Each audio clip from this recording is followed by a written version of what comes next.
That was Towards Nirvana by Adam Gorb, commissioned by the Tokyo Kosei Wind Orchestra.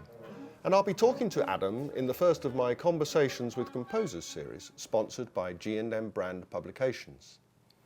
Now, as well as being an eminent British composer, Adam Gorb is head of the School of Composition at the Royal Northern College of Music, Manchester in England. His writing is extensive and includes commissions from the Royal Liverpool Philharmonic and BBC Philharmonic Orchestras, an opera, Anya 17, string quartets and oratorios. But today we are concentrating on Adam's output for winds, and I started by asking him when he knew he was going to be a composer. I think probably when I was about 10 years old. I was quite a solitary child for quite a long time, and probably the smartest thing my parents ever did for me was to arrange piano lessons. And I just got very much involved with mucking around at the piano, and I used to improvise at the piano for hours and hours all the time. And one of my early piano teachers suggested I actually write down what I improvise. And a very, very early piece, I seem to remember I did a piece just called Dances from Different Countries. I think I picked various countries around the globe, and I did a massive, great long piano piece, which went on for sort of pages and pages and pages. Then another early piece was a pianist's alphabet, which Pianist's alphabet? yes, a piece for every letter of the alphabet. So I did 26 pieces. Did you? When I was at the age of, and that was my first break. I mean, when I was about 15, I sent a couple to the BBC on the advice of a composition teacher, and 4 or 5 of the pieces were broadcast when I was, I think, 17 or 18. Wonderful. That was, that was an early highlight. And at that point, yes. you had the imprimatur of the BBC. And did you know that this was the only thing that you really wanted to do? Yes, I was a fairly prolific composer. I had some very encouraging composition teachers in my teens. And I was writing a lot. I wasn't getting many performances, but I was writing a lot. And it was while everybody else was out playing football or watching TV, I was just sitting in and writing all the time. And certainly at school, I was very much encouraged to do it, and although it wasn't part of the syllabus then, so I was very sort of nerdy composer who sat away and wrote and produced big scores, a lot of which will never get performed, but some of which, the odd little thing, I wrote a wind quintet that was done a couple of times. But that's quite a live discussion at the moment in terms of is there room for creative work at schools, and the fact that you got that encouragement must have been very important, because presumably the school would make it legitimate for you to do that. Yes, although teenagers and school kids now have much more opportunities, and it's great, they have much more opportunities to get pieces performed. There are far more competitions and calls for scores. There was nothing really when I was at school. Yes. I just did it, and a few things were performed, and but music was very much about old music. Yes. The syllabus was like that, and it was much more old-fashioned. Yes, but you studied formally, didn't you? Yes. You went to I went to Cambridge. Yes, to study. Then that's where things went wrong a bit for a while, and there was very much an atmosphere of post-serialism, post-Webern. As a composer, one had to be. New music was somehow a different thing from music, and I had some composition lessons, but they were rather academic, and I got very much more into the theatre and writing music for plays and musical direction. And I moved away from composition for a while, so certainly for the first half of my 20s, I wasn't really writing. I was doing other stuff. I was just trying to earn a living as a freelance jobbing musician, playing keyboards, working with theatre. I think it was a very difficult time for composers, perhaps. Would you agree that that were writing in what was considered a relatively traditional and unfortunately dubbed old-fashioned way? Yeah. But luckily, in the 1990s, at least in the UK, it gained a general acceptance that this was still a legitimate sort of form of writing, and people actually needed to look back to it, and therefore perhaps you found that you came back into your own around then. Is that right? Exactly, because what I did was in 1991 I went back to the Royal Academy of Music as a slightly mature master's student, and I owe a great deal of gratitude to Paul Patterson, who I was having some private lessons with in the late 80s, Yes. and he eventually suggested, well, why do you come back to the Royal Academy? And the environment there was totally different from what Cambridge University had been 10, 12 years earlier. So the lesson is that we need to provide these environments in which younger composers can flourish. And that's hard to make them feel comfortable. That's hard to sort of describe in advance what the seed bed might be. Yeah. It nurtures the seeds. Well, it's what I try and do, and that's what I've been trying to do for the last 15 years since I've been working in Manchester, to try and provide the right atmosphere and where composers and performers can work together and lots of performances happen and people learn through trying things out. And this was happening at the Academy, and I had a lot of experience and wrote a lot of pieces, and just it got me going again, and made some very good contacts. But what we're here today to talk about is you as a composer, not just as a very fine teacher, and particularly your wind music. Yes. And do you feel, as I say, I referred earlier on to your extensive output across various genres, but when you're sitting down to write for winds, is that different in the way you approach your work? Well, I just, when I write, I go to the piano and I start improvising, and I get a pencil and paper for whatever combination. But if I just say that the interest in wind music goes back to actually when I was at the Academy. I never really considered it because I'd been slightly put off by wind ensembles as a kid because I was a clarinetist and I used to play, and the concerts were in effect show tunes and TV theme tunes and that sort of stuff. And well, I knew about Holston, Vaughan Williams and Percy Grainger and not much more. But at the Academy, we had a big festival one year of contemporary British music, and I was asked by the people organising the festival to write a piece for wind ensemble, with the idea that if you write a piece for symphony orchestra, it'll get played, and it'll get played once and that'll be it. But if you write a piece for wind ensemble, you never know, somebody else might play it, it might get played abroad, it might get recorded. And I wrote my first wind ensemble piece. Did you? And there are some very fine groups all over the world. Yes, and we're lucky. And you are in the forefront of, as you said, I mean, perhaps when I was younger as well, the genre was, the output was Holst, Vaughan Williams and Gordon Jacob perhaps, and Then What. But you are very much part of the Then What, with a very vibrant list of compositions to your name for winds, for which we're very grateful. Well, it was because I was encouraged to do it.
That was from Metropolis by Adam Gorb, which won a prestigious competition for new writing in the USA and was then taken up by many fine conductors. This success led to numerous commissions, including those from Timothy Rainish, who has been an important influence on British wind music in general and on your success as a composer, Adam. Well, yeah, he is, absolutely, and he's commissioned so many pieces. He's commissioned several pieces from me over the last 15 or so years, and so I've been very, very grateful to him. So just talk a little bit through the commissioning process. If someone, a band director or someone who's a head of a music school, wishes to commission you to write a piece, how should they go about it? How do you like to be appraised of that? Well, in one sense, I'm quite happy if the less they say, the better. In that what I need to know is the ensemble, what's in the ensemble. Usually with a wind ensemble, I've got a pretty good idea. The length of the piece and the deadline date when they need the piece. Those three things, that will set me off. I've written quite a lot of educational pieces and simpler pieces, and in that sort of situation, I need to know certain sort of parameters of how much I can write and with the difficulty of what I can write, and what instruments are available and where I need to double quite a bit, the various practicalities. I mean, so I've got pieces at both ends of the technical spectrum, And so certain pieces where I know it's been a marvellous ensemble, like I had a commission from the Tokyo Kosei Wind Ensemble to write a piece towards Nirvana in 2002, and of course I knew that I could write exactly what I wanted. Which of course you did.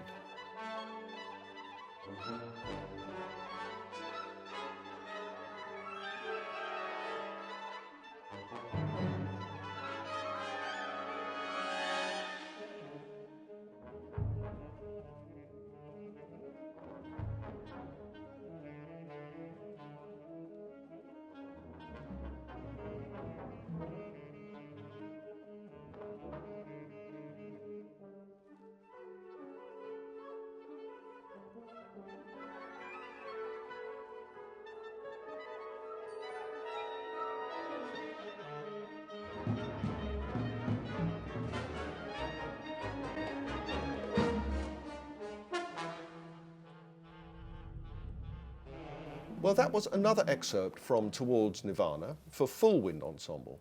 But Adam, you've composed works for smaller wind groups too, haven't you? One of the pieces that you have, French Dances Revisited, which Yes. is still actually quite tricky, but it was written for a smaller wind ensemble, and it was a co-commission from various high schools. But there were 24 different groups, so Yes. you were told to, or asked to write a piece that technically should be quite a high level. Yes. But you didn't have a specific group in mind. You just knew. Is that right? But so that's quite common, I think, co-commissioning, isn't it? Where you haven't got one performer in mind.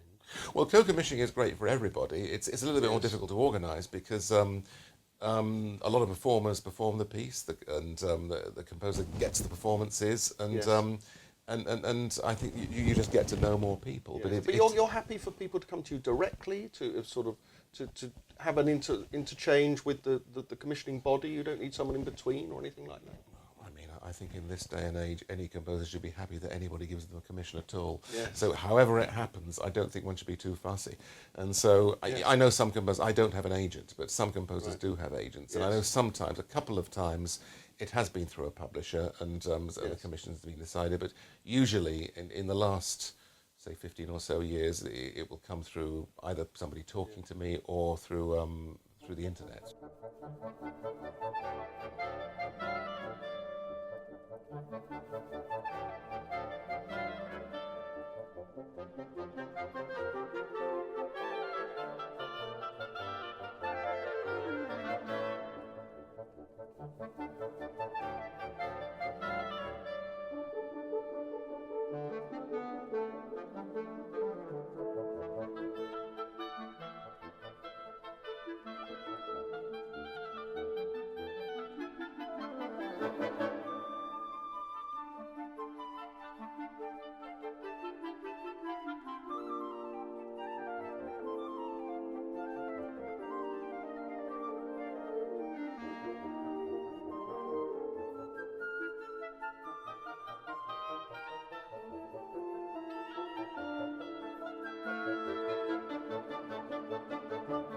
Part of the Courante from Adam Gorb's French Dances Revisited.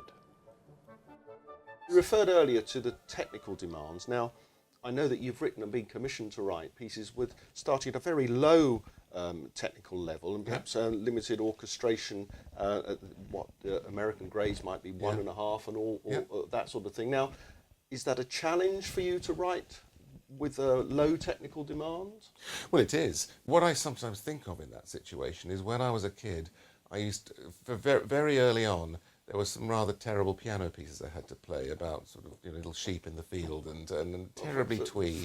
Associated board exams. That sort of stuff. But then an early piano teacher introduced me to Bartók for children and Mikrokosmos, and I thought, this is really, really good, simple music, and it manages to be interesting and uncompromising. And I've always thought that I particularly admire composers who write well for children and who write the way they want to write for children, but at the same time making it accessible. And so Bartók springs to mind, Shostakovich and Britten spring to mind as well. Yes. And so I think of that. I mean, of course, certain levels of rhythmic complexity and harmonic density have to be toned down when one writes at grade 1, 2, 3 levels. Although I still want to keep certain sort of challenging features with lengths of phrases, time signatures, certain harmonic things that aren't supposed to happen.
That was the first movement of Three-Way Suite, published by G&M Brand Publications for Beginners Band. Physical music in 3 movements: marching forwards, swaying sideways, and running away. Now, Adam, that was a 4-minute piece. Would it take you long to write that? Well, what takes a while sometimes is the administration of getting the piece together rather than the musical ideas. Because I'll tend to write, I'll write some sort of piano short score. I never write straight into full score. No. And then actually scoring it can take a bit longer. And whereas actually if I write a big complex piece like Towards Nirvana, that will take a long time to actually find the notes and get it all down, but scoring it is quite straightforward. Well, that's a fascinating phrase you've just used. That's a real insight. The administration of the piece, so the ideas occurring and then being knitted together. That is your craft. Yeah, I suppose so. How does it work then? Well, it's just because I've got less scope to do things that are sort of involving rather more difficult playing techniques and compositional things that I know wouldn't work with younger players. What is a challenge is keeping it interesting. So if there's a sort of melodic line that's harmonized and it all has to be around middle C and the harmony has to be in a certain area, how is that scored and how should one make that sound fresh because my problem with a lot of wind ensemble music that I've seen and heard is that it's all very thick and overscored, and it all becomes rather exhausting to listen to quite quickly. And can you find enough diverse sounds within the wind palette to satisfy you, though? Well, that's the challenge. That is exactly the challenge, writing simple pieces, because you think, well, okay, I've done the first clarinet solo, I've done the first trumpet solo, I've done the saxophones doubled with the horns there, because you have to be careful if you're writing third and fourth horns. You can't put them on their own, and you can't put the certain instruments too low, and who's going to play the bass line if you might not have a bassoon? Is there a bass clarinet? Do you double the tuba all the way through? Do you give it a rest? It's those sort of questions that do take up the time about how to actually keep each, because I've always been concerned that I don't write for instruments, I write for people playing the instruments. Well, that's very interesting. So I think is of the person... Is that something you've learned? Or were you taught that, or did you come to that conclusion? Well, no, I come to that conclusion. In that, of course, when I was a teenager writing impossible orchestral pieces that were never going to be performed, I just thought of the score and the instruments and what they might sound like. I didn't think of the people playing them at all. But now, working in an environment, particularly since working at the RNCM over the last 15 years, I'm thinking all the time of what it looks like when somebody puts a flute in their mouth. I think particularly with the advent of music technology, where you can actually get all the sounds, the trumpet sound, the saxophone sound, just by pressing a keyboard, that is not the way you get the sound. You have to think of, in the sense of wind ensembles, blowing or banging if it's a percussion instrument, and the physicality of it all. For me, that's absolutely vital. Obviously, the physicality of, say, playing a violin would be different, obviously, than playing a trumpet. So Absolutely. Would that affect, in a profound way, what you might write? Not just that the line would be different, but the actual type of music would be different. Yes, it would be, totally. I would not want to, I like to think that, for example, in the opera that I wrote quite recently, there are 2 violins, and there's some quite folk-influenced music, which I think could only be played on a violin. It wouldn't sound right. I could probably score it for a flute and a clarinet or something, but it would totally miss. So as someone like yourself, who continually is being asked to write wind music, are you able to stay fresh with that? Or is there a point at which you think, I've said so many things in winds, I need I suppose you'd better ask somebody else that, who listens to the piece. I don't know, I do my best. Colour is everything, though, isn't it? Well, particularly in a wind ensemble, I think orchestration is such a vital thing. And space and silence is a vital thing as well. That's another profound point. As a composer. It's so important. Be able to and silence is important because it's about writing for the players. Players should learn not to play. They should learn to listen and count and be part of the whole thing, rather than just put an instrument in their mouth and just be sort of slightly mindlessly blowing for 5 minutes. Yes, it's something that trumpet players learn after a lot of playing Mozart, I think. Yes. Well, yes, but it's the impact. In classical music, the impact of the timpani playing the tonic and dominant in the climaxes, which is what makes it so exciting and logical. And I think I don't want to ever lose that.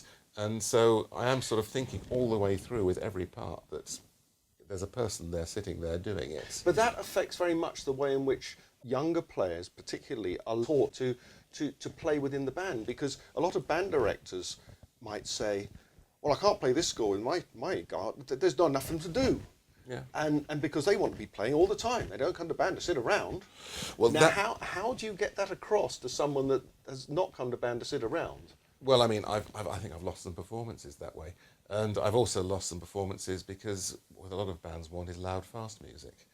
Because or is it that what a lot of band directors want? I mean band directors. Because I mean, that relationship between the band director and the band is vital, because he or she is the leader. And then there's a direct relationship between that band director and yourself as a composer, because they are the conduit through which your music is introduced. So he or she is your agent on the rostrum, telling them this is a very fine piece and it's got these ingredients in it. So that understanding is quite important, isn't it? It is important, and there's nothing nicer because of course it's lonely writing music, and the nice bit is when you've written the piece and you develop a relationship with the band director and the players. That's why I sort of feel I've kind of earned, after having spent how many weeks or months writing the piece, to be able to try and get the thing alive, because a score is only a guide. A score is nothing, and it's the band director who is willing to put some work into it and try and make some sense of the piece. Do you quite enjoy it if you've been commissioned and whoever's taking the rehearsals, the band director might invite you to one or two rehearsals? Is it something you enjoy, or do you just like to go to the concert and hear what they've made of it? Oh, no, I like to go to rehearsals. You do? I've got to go to rehearsals because I'd like to make myself known to the players, and because I think, well, that's the thing I like about wind ensembles, is a lot of the music is relatively new, and so there's a chance for players to meet the composer. And I always really love going on, say, band courses and just spending a day or a couple of sessions just chatting to the players and being around. So the message from Adam Gorb is clearly that he wants to meet you, listen to you, and talk to you about his music. Do take up his invitation.